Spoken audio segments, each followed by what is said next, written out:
Bonsoir à tous et bienvenue à votre édition de 19h sur la télévision du Burkina. Voici les titres. Jeunesse et sexualité, une équation que veulent résoudre les responsables des questions de santé au Burkina Faso. Le canal choisit l'éducation avec l'élaboration d'outils pédagogiques à l'intention des éducateurs.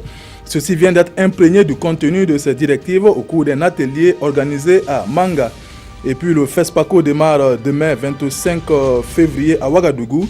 Mais la question des salles de projection demeure une inquiétude, même à plus de 300 km de là. À Bobo-Dioulasso, les salles se font rares ou pas du tout adaptées pour la circonstance. Une de nos équipes de la RTB2 au bassin a fait le constat. C'est à suivre dans cette édition.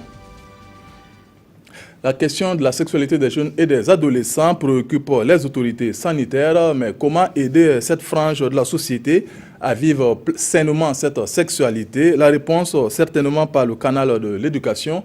Et pour cela, des outils pédagogiques destinés à appuyer les éducateurs ont été élaborés dans ce sens. Des outils qui ont fait l'objet de dissémination au cours d'une rencontre tenue à Manga. Jean Zongo et Maxime Zongo. Grossesse indésirée, avortement clandestin et bien d'autres misères, autant de fléaux qui compromettent dangereusement l'épanouissement des jeunes. Une situation liée à une sous-information de leur santé de la reproduction. Pour lutter contre le fléau, les autorités sanitaires ont produit des outils pédagogiques, objets de dissémination à travers cet atelier de Manga. C'était vraiment une obligation pour le ministère de la Femme, de la Solidarité nationale, à travers le SPE CONAP genre, en tout cas pour sensibiliser les différents acteurs en vue de vulgariser cet outil-là. En tout cas, qui, si les acteurs s'approprient, va permettre en tout cas de minimiser les cas de grossesse, d'abandon scolaire, etc., d'abandon d'enfants et autres. À l'issue de cette formation, les participants et les participantes devraient être à mesure d'apporter un appui, conseil non seulement aux enfants, mais aussi à leurs parents. L'ambition est d'aider les adolescents à s'approprier les différentes méthodes de la contraception pour mieux gérer leur sexualité avec responsabilité. 5 jours pour prendre en charge environ 240 patients, dont une centaine nécessitant des interventions chirurgicales. C'est le but d'une campagne lancée à Waïgua. Elle s'inscrit dans le cadre des activités de la 57e conférence du Collège des chirurgiens de l'Afrique de l'Ouest. Soutenue par l'Organisation Ouest africaine de santé, cette campagne vise à rapprocher les services de soins de santé aux populations. Irénée Kaboré, Herman Nestor Toé. Ils sont 237 patients susceptibles d'être opérés dans toutes les spécialités chirurgicales au centre hospitalier universitaire de Waïgouya. Durant 5 jours, les patients sélectionnés sur examen des cas vont être pris en charge gratuitement par des spécialistes venus du Burkina, des États-Unis, du Canada et aussi de l'Europe. Une occasion offerte par le Collège des chirurgiens de l'Afrique de l'Ouest dans le cadre de leur 57e conférence prévue se tenir dans la capitale burkinabé. Une semaine avant le congrès dans chaque pays, nous organisons ce qu'on appelle une campagne de chirurgie à décentraliser à l'adresse des populations dans les zones intéressées. C'est ainsi que cette année, nous avons choisi le site de Waïgua. Cette campagne décentralisée de chirurgie constitue une aubaine pour les populations, mais aussi un cadre de partage d'expérience pour les professionnels de la santé. Ça va apporter un plus dans le sens même de la formation continue. Parce que nous avons ici, donc, c'est vrai qu'il y a des médecins spécialistes, mais il y en a qui ne sont pas encore spécialistes, mais qui aspirent à se spécialiser dans des domaines de la chirurgie. Sans compter des étudiants qui sont en cours de spécialisation. Cette campagne va amplement contribuer à améliorer la santé de nos populations. Et si la santé de nos populations est améliorée, ça veut dire que nous aurons des populations aptes à aller sur les chantiers de développement. Des populations aptes. Et cela passe aussi par la santé de la femme. C'est pourquoi le Collège des chirurgiens a prévu également le dépistage du cancer du col de l'utérus au profit des 1500 femmes de la région. Le réseau MARP Burkina s'investit pour la protection des équidés. Il a commandité pour cela une étude dans la province de Lubritanga. Elle a porté sur l'évaluation participative de la vulnérabilité et des capacités intégrant le bien-être animal. Les résultats de cette étude ont été présentés au cours d'une rencontre organisée à Ziniari. Jean-Eudes Bayala, Estelle Judith Assogba. L'étude a été menée durant le mois de février à Ziga dans la commune de Ziniari. Elle révèle que les équidés, en l'occurrence les ânes et les chevaux, sont beaucoup utilisés par les populations dans les travaux champêtres, dans le transport et dans le cadre des activités génératrices de revenus. Toujours selon cette étude, ces animaux sont très utiles pour l'homme et ne sont souvent pas bien traités.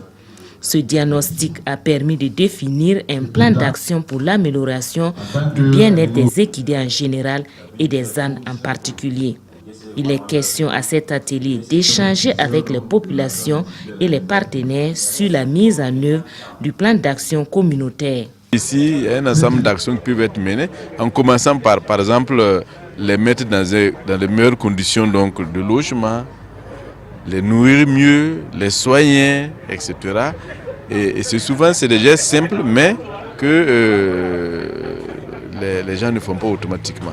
Donc nous allons accompagner les populations, notamment à travers des formations, de la sensibilisation, etc. Et les mettre en lien avec les services vétérinaires qui existent, qui sont disponibles également pour les accompagner, pour que ce travail-là puisse se faire. L'intérêt de cette rencontre est de favoriser un changement de comportement des populations pour une meilleure contribution des équidés à la résilience communautaire. La Fondation internationale Tierno et Mariam Fitima a organisé une journée portes ouvertes de son centre de référence ce 23 février à Ouagadougou. Une activité pour présenter les missions de ce centre spécialisé dans l'éducation et la prise en charge sanitaire des enfants en situation de handicap depuis plus d'une décennie déjà. Amadou Ilboudo, Maïmouna Traoré. Soyez les bienvenus. C'est par ce chant et ce playback que le centre de référence de la Fondation Fitima s'ouvre au grand public. Ce centre est spécialisé dans l'éducation et la prise en charge sanitaire des enfants en situation de handicap. Je suis mère d'une fillette de 9 ans qui a un retard psychomoteur. Elle a Fitima depuis qu'elle avait 1 an. À la fin de la journée, elle est très heureuse. Elle est toute contente. Et quand je viens la chercher pour retourner à la maison, elle est tout le temps en train de regarder derrière. Elle se demande où sont restés ses amis. Pour la présidente de la Fondation, ces journées portes ouvertes servent de cadre pour mieux informer les visiteurs sur les activités que le centre mène depuis 2003. C'est important pour nous d'organiser ces journées portes ouvertes parce que quand on n'est pas au devant de la scène, on n'existe pas.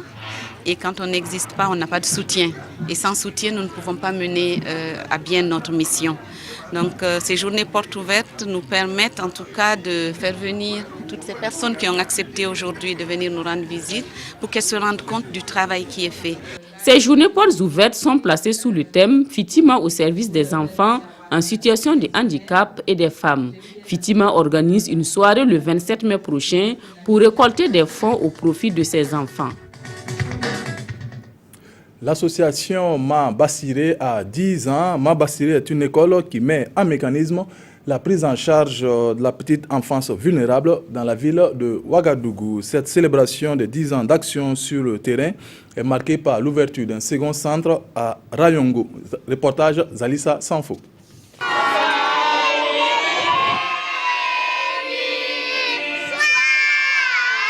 C'est dans cette ambiance bon enfant que les convives du centre Mabassiré sont accueillis à la commémoration du 10e anniversaire du centre. Ces tout petits, âgés de 6 à 3 ans, sont tous des pensionnaires de ce centre d'éveil. Et leurs parents disent être satisfaits de l'éducation reçue. L'éducation est aussi différente par rapport aux autres centres. Les monitrices qui sont là sont dynamiques. Ce centre est l'œuvre de Marie-Thérèse Ouedraogo, pédiatre de profession. Une manière pour elle de contribuer à l'offre éducative de la petite enfance à Ouagadougou. Nous avons des partenaires qui nous accompagnent. si bien que la contribution des maires représente à peu près 20 à 25% du public. Donc nous gardons les enfants de 6h30 à 18h. Quand les mères finissent, elles viennent récupérer les enfants. Bon, ils ont 3 repas dans la journée. Et puis, comme je disais, les activités libres, les activités d'éveil, de temps en temps des sorties. Et puis, la visite médicale de suivi, parce qu'on fait la pesée régulièrement des enfants. Et il y a des pédiatres qui suivent aussi les enfants pour dépister certaines maladies. Ouvert en 2007, le centre compte à ce jour 70 écoliers venant de toutes les couches sociales. Il accorde une faveur aux foyers ayant un faible revenu. Dernier élément de cette édition, jour J-1 pour le FESPACO, le Festival panafricain du cinéma et de la télévision de Ouagadougou. Mais l'épineuse question de salle de projection de films est plus que d'actualité à Bobo-Dioulasso dans les Hauts-Bassins. Le constat est alarmant. Que sont devenues les illustres salles de cinéma qui jadis faisaient le bonheur des cinéphiles de la ville de Sia? Élément de réponse dans ce dossier signé Lamine Karantao et Mireille Carole Tougma. Voici l'état actuel de ce qui a été le ciné Oué. Une façade noircie et derrière un commerce. Bobo-Dioulasso, capitale culturelle, mais contraste, elle est sans salle de cinéma. Comme le dit cette affiche, Bobo-Dioulasso, 1 million d'habitants, 0 cinéma. L'histoire remonte à plus d'une dizaine d'années. Les salles de cinéma étaient alors régies par la Société nationale d'exploitation et de distribution cinématographique du Burkina, SONACIB. Janvier 2004, la SONACIB ferme, entraînant avec elle la faillite des 4 salles de cinéma de Bobo-Dioulasso. C'est la SONACIB qui commandait les films. Les films hindous, les films d'action, les films karaté, ce qui plaît aux gens, quoi. Une fois qu'on ferme la SONACIB, ça veut dire qu'on a fermé la source. Les privés, individuellement, on ne peut pas. Bon, il y avait à l'époque, il y avait le ciné Sayon, le ciné Oué, le ciné Sia et le ciné Gimbi. Le ciné Oué est en ruine. Le ciné Sia, méconnaissable. Le ciné Sayon appartient désormais à une société de la place. Le ciné Gimbi, racheté, en réfection. Bon, quand on est arrivé, le ciné Gimbi était une grande place, toute vide. Ça a toujours été un cinéma ici, donc il restait l'écran, le vieil écran qui est là, vous pouvez voir. Et puis voilà, il y avait un grand terrain vague avec un petit peu des vestiges de là où étaient accrochés les sièges avant, mais voilà, il n'y avait rien. En fait, c'était plus utilisé depuis une dizaine d'années. C'est avec nostalgie que cet amoureux du cinéma se souvient du bon vieux temps, de ses passages dans ces différentes salles de ciné. Il y avait prochainement les affiches qu'on mettait prochainement, c'est-à-dire ces affiches-là, quand tu les vois, c'est pour la semaine prochaine. Nous déjà, on va aujourd'hui, on va prendre les tickets pour ce film-là qui va passer la semaine prochaine. Tu viens, tu mets ça dans un livre ou dans un cahier pour que ça ne se froisse pas. Et le jour J, tu vas avec. Parce qu'il y a des moments où l'affluence était de sorte que les billets de 40 francs, il y a des gens qui prenaient ça et te vendent ça à 75. Pour revivre la passion du cinéma, notre interlocuteur devrait se contenter de quelques rares projections au niveau de la maison de la culture de Bobo-Dioulasso. Ce n'est pas une salle spécifiquement adaptée pour le cinéma, mais elle est équipée du matériel adéquat pour les projections cinématographiques. Donc en fonction des programmations, voilà, on essaie de trouver de la place aussi pour le cinéma. Il faut donc redynamiser le cinéma à Bobo-Dioulasso.